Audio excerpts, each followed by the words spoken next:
Welcome to today's episode of the podcast with me, Joanne Grobbelaar, and today I'm very excited to be joined by James Jowsey. Welcome, James. Thanks for having me, Joanne. You're welcome. Already I can feel the giggles building, James. So James was a professional footballer growing up.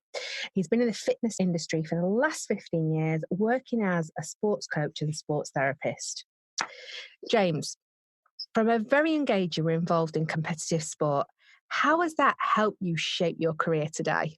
I think it's been pretty much the driving force of everything I do, really. I've always been competitive at everything. Didn't want to lose in a class test. Learning to swim, had to be the first one across the pool, even though it wasn't a competition. So competition is just within me.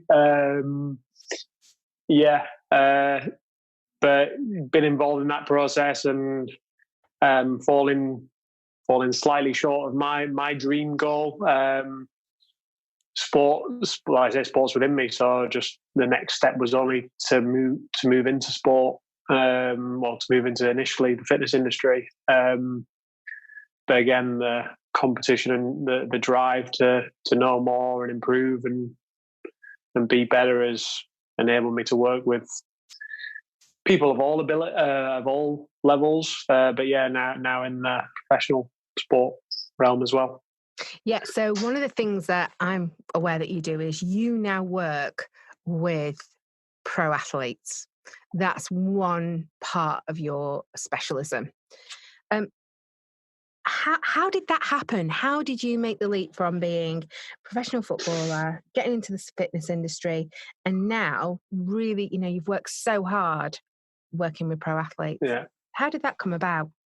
Pretty much like what I said before, really, like just always wanting to be better, and the better my knowledge and the application of that knowledge, more importantly, got, the better results I was getting. And I've literally I'm a word of mouth practitioner.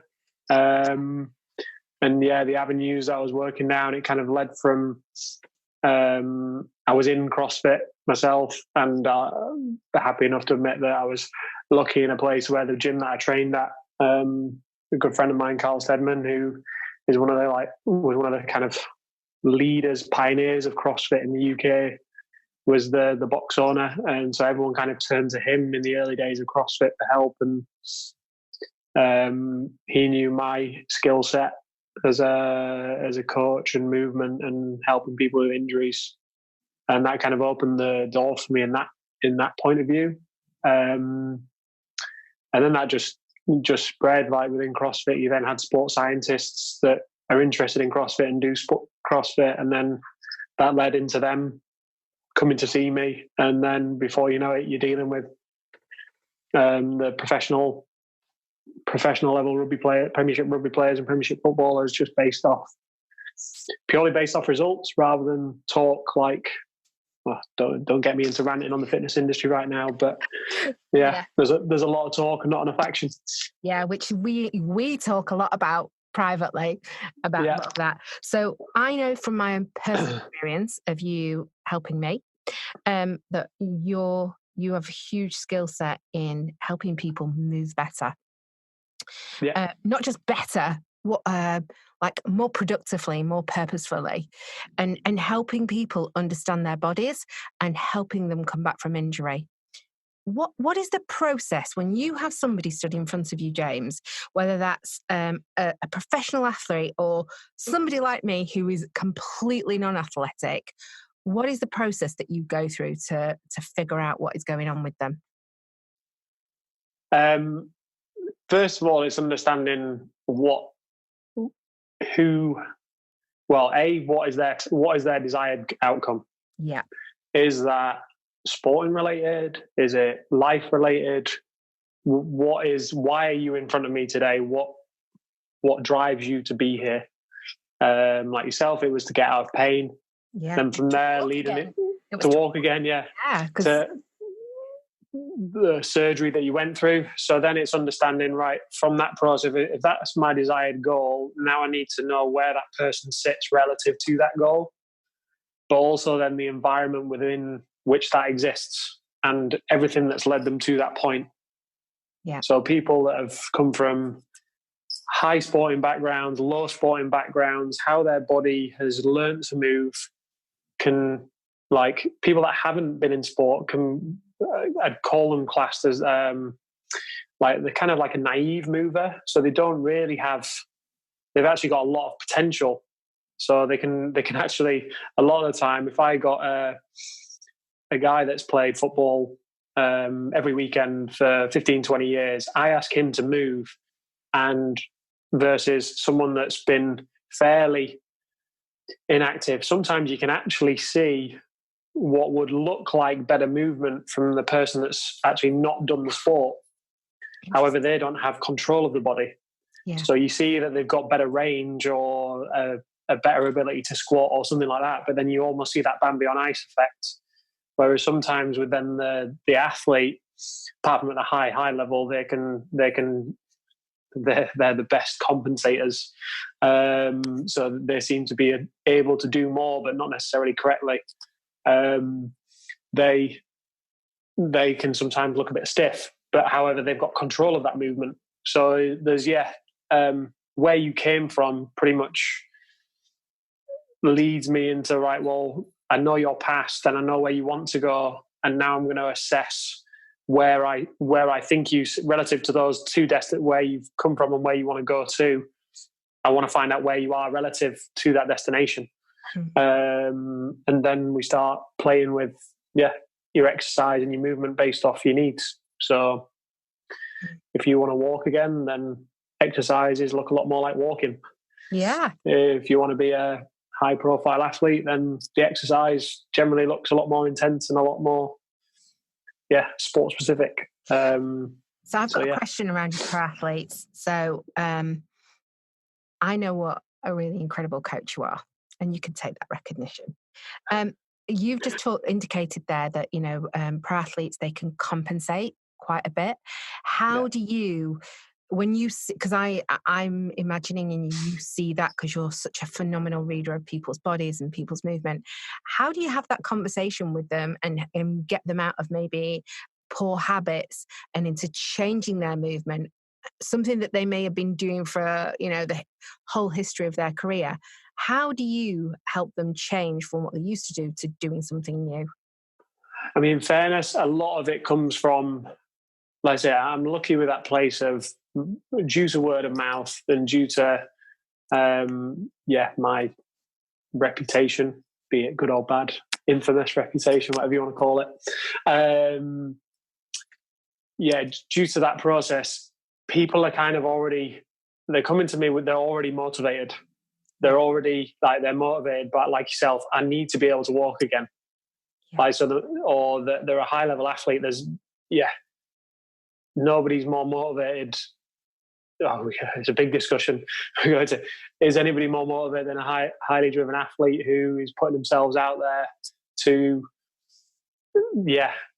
go all in for their dream in the public eye, potentially fail, potentially get knocked down, lose sleep over it. I know we all do that. Having come from that background where you have this childhood dream, they are on that periphery, the pressure with that. So they are some of the most driven people. Their body is their their body is their income. It's their career.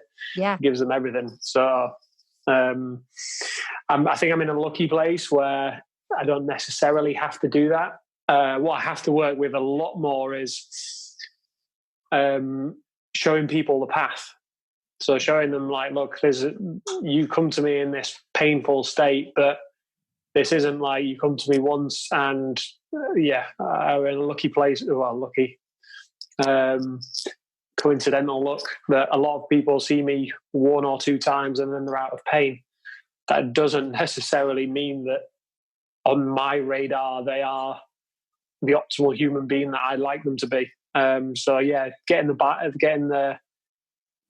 showing them that path is like, right, this is what you need to be able to do to get out of pain, and then this is what you need to be able to do to thrive in whatever domain you choose that to be. So can we talk about pain for a second in the body? Of course we can. Is pain, in your experience, always down to mechanics, movement, or can it sometimes be emotional, or a combination of all of that? Combination of all. We have a phenomenon with the competitive athletes, and we call it 2 week out syndrome. Yeah. And literally, like, pretty much on the nose, moving into competitions, 2 weeks out, they've got every pain under the sun. And that's a combination of, yes, training stress is high, training intensity is high, training volume and intensity. Like, normally you like to be either doing intense or volume, but you are in that period where you need both. So that's a very stressful time for the body. So we understand that the training stress is high, but it is, 2 weeks out, they've got all these aches and pains, and they've come from nowhere. They've not been building up. It's just like, I woke up one day and there was this, and pretty much they come and you spend some time with them. You give them, I give them a magic cuddle. I was just going to jump in there. It's called the James Jowsey back rub, in case anybody needs to know. we give them a magic cuddle and all the pain goes away. So we know that there's that psychological element to the pain there. Likewise, I've had people that it was nutritional. Yeah. Generally I always start with mechanics, because generally people are coming from a sporting, because, they have a sporting ambition, let's say. So where I kind of fit on the continuum of movement is, and this is the problem across, like, people are either in their sport or they're in rehabilitation. Yeah. And the problem is when they go into the rehabilitation stage, they're seeing whatever health practitioner that may be, and they rehabilitate that muscle, and actually they follow the protocol, and it is the protocol that is correct. But what's not been assessed, so then they get cleared. Yeah. Then they get cleared to exercise, and then they go back straight into the sport. And actually their build back into the sport is very, very, like, too fast, too soon. And at the same time, the rehabilitation process wasn't mirroring the exact function that they need. It wasn't intense enough. There wasn't enough stress to it.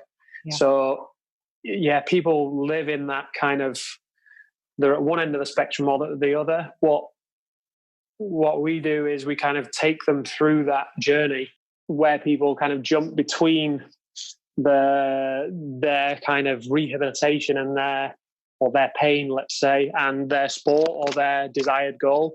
It's very much like one end of the spectrum to the other. Whereas what we do is then break down the stages and make sure you kind of ticked more boxes along the way. And that's not to say that it delays the return. It just means that when you get back to the sport, you're less likely to have a relapse. And when you actually get back there as well, what happens with a lot of people, they end up hitting new personal bests and things that they couldn't do before. Which is the important thing, isn't it? We talk a lot about putting foundations in, strong foundations, so that people can then leverage and become more powerful. One of the things that I've just heard you talk about is 2 week out syndrome. When your athletes are in that space, and we know that you need to give them the magic cuddle, what are some of the things that you do with their mindset around that, and not just their body? He's letting them know that this is just a normal sensation. Like, and it's a normal sensation, and it is fine. It's nothing. I say a magic cuddle. Like, I am obviously checking. I'm checking that they haven't done any damage. Yeah. And as soon as that's cleared, that obviously in itself removes a lot of the worry. Yeah. Because they're worried that it's a pain, that's something serious. So confirming that it's nothing serious is kind of the first part, and then saying, look, this is normal.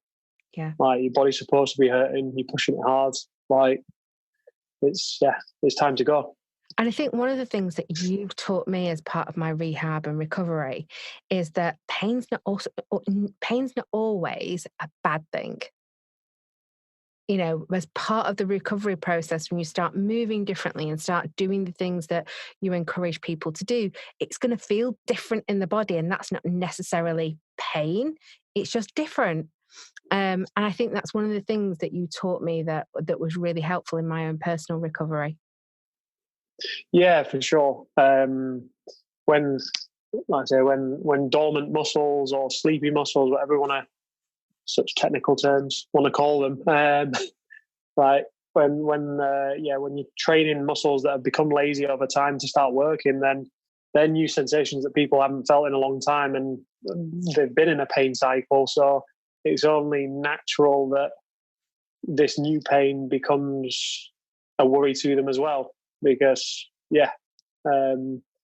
they're in pain all the time. Yeah. So these muscles become stressed, and any muscle any muscle that the body, as soon as you start to push its threshold and the level that it can work at, like, it is going to complain and ask you a question. It's only normal. Like, we see it in that's the beautiful thing about the human body, is that it can achieve what we ask it to do, whether that's a arguably healthy or unhealthy thing to do. And sport at the highest level isn't necessarily a healthy thing for the body, but the body adapts wonderfully to be able to do that, and finds a way. But along that path will come some complaints from it. Yeah. Asking you a question, do you really want to do this? Yeah. And then as soon as you mentally are tough enough to push through that, then everything kind of settles down. Yeah, and I think one of the things, again, personal experience is, I'm big on mental toughness when it comes to my career, when it comes to building great leaders and helping leaders perform in their business. But sometimes you can, your own mental toughness when it comes to your body and coming back from injury and illness can be really challenging. And one of the things that I think you really do very well, James, is help build self-esteem and self-confidence when coming back from injury. Why do you think you're so good at that? Why do I think I'm so good at it? Yeah. What is it about you? I've never been given that feedback. Well, there you go. Well, thank you very much. I suppose probably having been where people are, my football career wasn't cut short by injury. However, injury came along with that process. So I was released because ultimately, I wasn't good enough to make it at the grade that made it at, that I was playing at. But then as I went down trying to find a new club and things, it became very much like I was driving all around the country. I ended up with nerve pain running down my whole right side of my leg, basically. And I was playing with this nerve pain because I didn't have a contract, and I didn't have a football contract. I was trying to get a football contract. I was like, well, if I'm injured, then how am I going to get a contract? So I'll keep playing, I'll keep pushing through. But I just wasn't playing well. So injury didn't help me play well, but likewise, injury hampered injury hampered things. So having had my dream at the time cut short and suffered with pain and things like that, just made me want to be able to work with, like I say, I know where people are coming from, people that have a goal, people that are striving to achieve something, having that hold them back and stop them. Like, I've been there, so it's my own empathy with them because I've been through that process. So that is what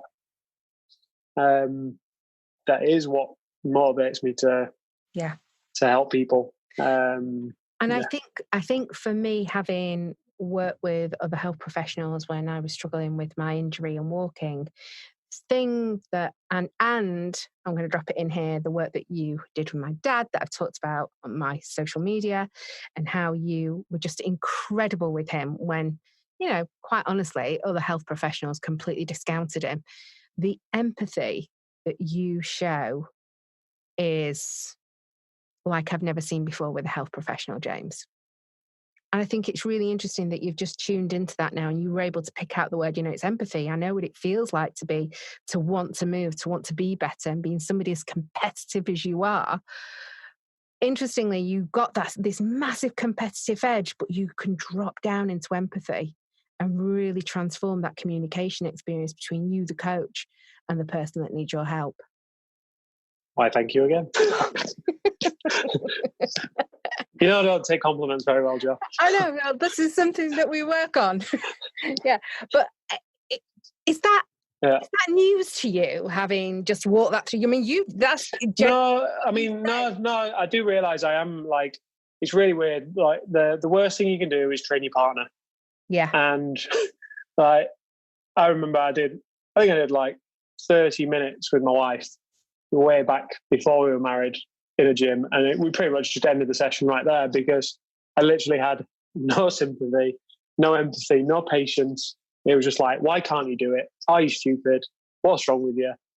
But then, and as soon as it's alignment for the man that I know. But then, like, I'm like, are you sure that was you saying that? Yeah, but like, as soon as I'm in like professional head, like, I can just, I just know where you drop down into where I need to be, and I think I pick up on.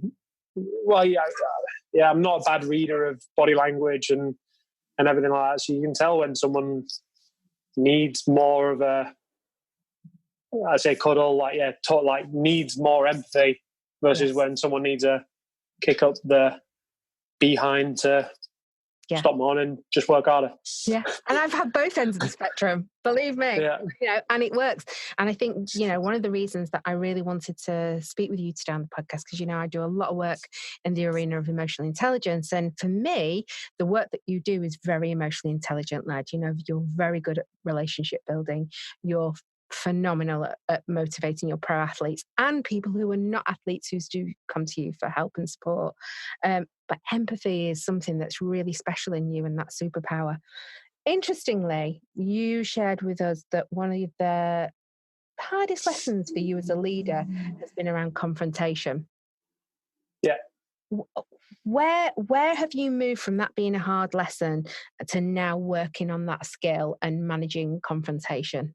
A combination of things. I think one is foresight. Yeah. So kind of looking at reflect first. So reflection on why it happened, and then the foresight on seeing, well, that's why it happened last time. So what do I need to do in advance to mean that compensation doesn't happen in the first place? Yeah. So almost, making sure all the processes are in place, so you've had the communication beforehand, so it doesn't happen. Yeah. But then from there, literally just.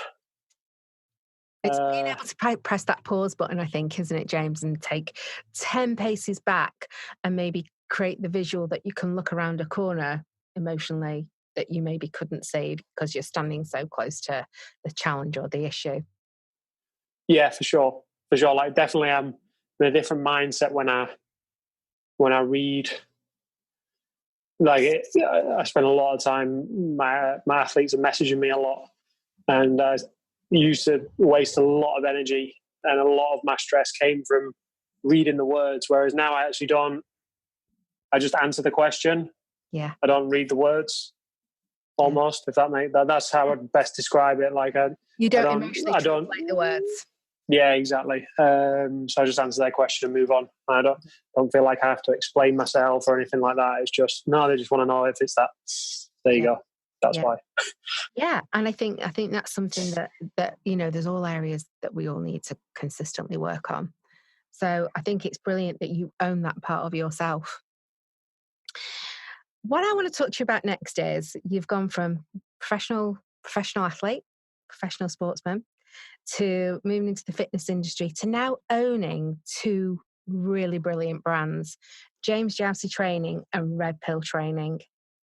Yeah. Talk to me about that journey from where you were maybe 5, 6, 7 years ago to where you are now.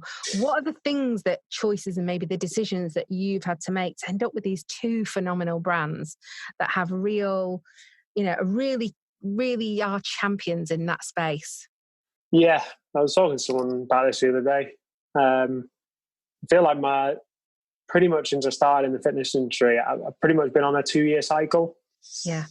Like, so every 2 years, I end up my business, my career, whatever you want to call it, evolves. Yeah. So I think I started in 2005, and quite quick, like just working in a gym, personal training clients and everything like that, and teaching them the way all personal trainers do. And I quickly kind of realized, I was like, when I was teaching people to do things, I wanted to understand why some people seemed to pick things up very quickly and other people didn't.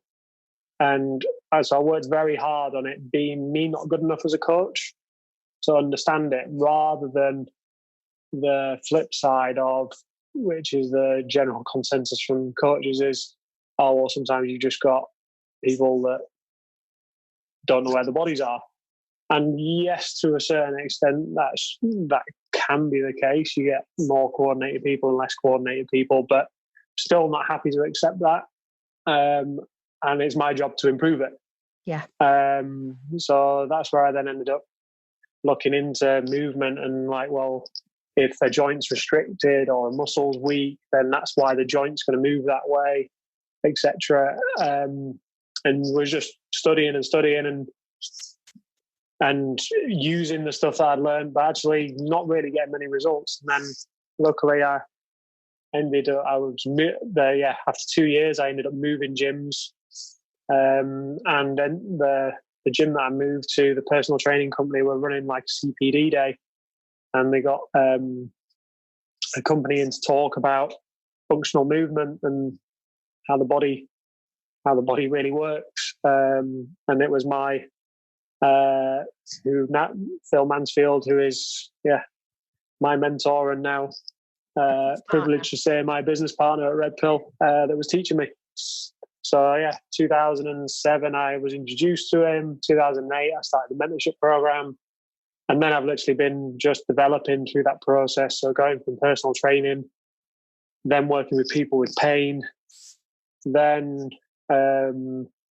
then stopping the personal training to solely work with people with pain, and then with athletes, developing the movement, and bit by bit, I say the higher athletes that I started working with in CrossFit, more trainers, therapists saw the results I was getting and were interested and wanted to shadow and wanted to learn. And so went back to Phil, and I was assisting him with a couple of mentorships in the meantime. But then all of a sudden, like I say, the CrossFit coaches were knocking on the door, and so we set up Red Pill to start educating coaches, basically, because there was a demand for us to pay it forward, so to speak. Yeah, and to show people how to do better and do differently. Yeah, exactly. Like I remember when I first did it, I was very insecure with, as most trainers are. I mean, everyone's got their insecurity that they think somebody else knows the same as them, then they're going to lose business. Whereas now, like, I've lost all that insecurity, and it's very much like, if we're getting these results that we're getting, like, obviously there will come a time where, unfortunately, I'm no longer here. And if I just That's in a dark corner all of a sudden. Yeah, a little bit dark. But you like, what happens if that knowledge, like, you don't share that knowledge forward, and then all of a sudden, like, the people potentially missed out on, the next generation missed out on learning how to apply it, because that's ultimately what we're doing as a human beings, is learning all the time how this wonderful mechanism, mind, works. I mean, the brain's a different thing altogether, isn't it? We're never going to know how the brain, well, we're never really going to know how the body works either, how it all works, interlinks, but the brain is even more unknown. But to be moving further forward, or to be making some strides forward with the results that you're getting, so it only needed to be, has to be shared. And, you know, having been kind of around you for that period of time, I think for me it's been phenomenal to see you go from, you know, I'd never say self-doubt. I think you always knew that you really knew your stuff, but putting your head above the parapet to say to people, I really do know my stuff. And you reap the rewards of that, you know, and like you say, Red Pill has just really taken off and he's doing some really phenomenal work there out in the fitness industry. Yeah, and it's been a lovely. We've been going now 3 years, I think, as a company. Yeah, and it's growing year on year, which has been fantastic. How as an individual, James, how do you keep learning? Because I know that is something from, you know, knowing you personally, that's really important to you. So what would you say to other people, whether they're leaders, business owners in the fitness industry? How do you keep learning, and what knowledge can you impart to encourage others? I'm learning with every session I do. Yeah. Like, it's not just sitting down reading a book. It's learning at source, practically, what worked, what didn't work. Have I seen that pattern before? Have I met that? Yeah. Have I seen that person coming from that sport before? Yep, I've seen that sport. I've seen that pattern again. There's my experience. So learning practically like that. Yeah. The work, I mean, that's still, me and Phil speak every day, and he's still learn daily from him, even if it's just snippets. I'm doing a degree right now in sports science, so I've gone around it what would be termed the untraditional way, but I'm so pleased that I have done it this way, because I'm literally just absorbing every piece of information. Like, every topic is interesting, whereas seeing the youngsters go through it, like they're doing it just to pass the exam. Yeah. Whereas I'm looking at year one, like they say, oh, year one doesn't count for anything. Year one doesn't count for anything, but all the information is that foundation for year two. So if I've not taken that in, absorbed that, then I'm not going to get the most out of year two. So that ability just take in and absorb, and reading literature, but it's not been accepted. Is applying it, but it's also not accepting it either. Yeah. Because we've just started reading reading the scientific papers and things. Like, people can take quotes out of them, and you see, and then this is the thing with the fitness industry, you see people take a quote out of a scientific paper, and you actually read the paper, and the scientist at the end of the paper pretty much says, this doesn't really provide any clarity on the situation, blah, blah, blah, and lots more research needs to be done. But one of the fitness industry people has taken a quote from it and is promoting it like it's gospel, and that's how the way everything should be done. So it's not accepting everything for what it is. It's been able to apply critical thinking and go, well, in that study, what was wrong? In that group set, what was wrong? Like, it's not accept. Yeah, we are evolving, and we've got to keep that open mind, but question everything. I am the annoying why kid. Yeah.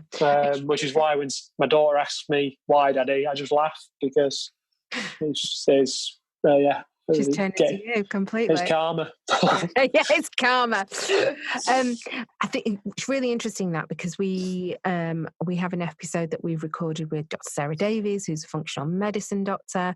We've recorded with Dr. Zoe Hodson, who is specialised in menopause.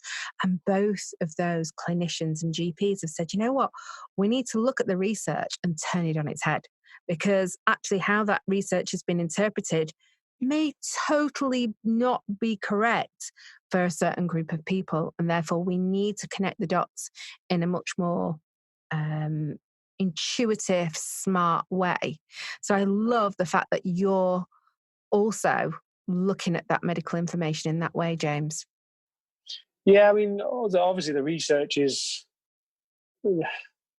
there's always a majority, and the majority that it does work in, but what about the minority? Yeah. Like, why are understanding why those people might be the outliers? Like, that's where, if we can understand that process, and yes, follow the straight lines where, thankfully, the straight lines in science have taken us. But yeah, then understanding, like I say, that, well, what if I need to divert off this path? And that is the skill that I've developed, is the problem solving. Yeah, and I love it. I love that a lot of our podcast guests do have that kind of emotional intelligence to ask that question and to be brave enough to go off the path and find out what could happen. Maybe there's something even better down here for the person that I need to get help for. For sure. So, James, when we invite a guest on, we get you to kind of answer us some questions. You made me howl with laughter when we always say, tell us some fun facts about you when you don't have fun. You're one of the most fun people I know. You're one of the most gregarious, joy-giving, joy-loving, laughing person that I know. How do you bring joy to your day every life? Because I know that you do. Probably my family. Yeah. First and foremost. Like, my daughter makes me laugh every day. My wife makes me laugh every day. We have fun at home. Yeah. We have our stresses at home, as all families do, but ultimately it starts from there. I don't take myself, even though I'm very serious. I'm very serious about I'm very serious about what I do. Yeah. At the same time, nobody can take the proverbial out of me better than I can myself. Yeah. So the ability to laugh at myself is, something that I'm pretty good at, and not take myself too seriously in other environments, as there are several videos out there to testify to. I'm going to now reach for Google and do some research. So, James, what can we expect to see from you in the next 12 months? What projects have you got on the boil that you would like to share with us? What are you excited about? Oh, just the next result, the next step forwards. Being able to look back on myself and go, why did you do that? How stupid were you? Like, you do that sometimes. I get, especially when someone comes in that I've not seen for a while. Yeah. And I see them and I'm just like, how did I not just solve that quickly? Like, and that's when the joy comes. Like, I get annoyed with myself. I'm like, why did I not see that? But then actually think about it, you go, well, that's just the improvement in skill set, the hours in the trenches, so to speak.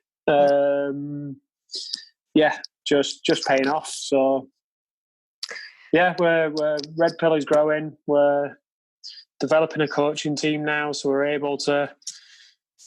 The big plan is have a coaching team that means we can be providing high quality coaching to as many people as possible.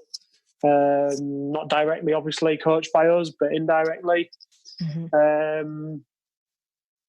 So seeing that process grow, seeing other coaches out there do it like now, coaching the coaches is the plan to reach more people. James, you have been a spectacular guest today.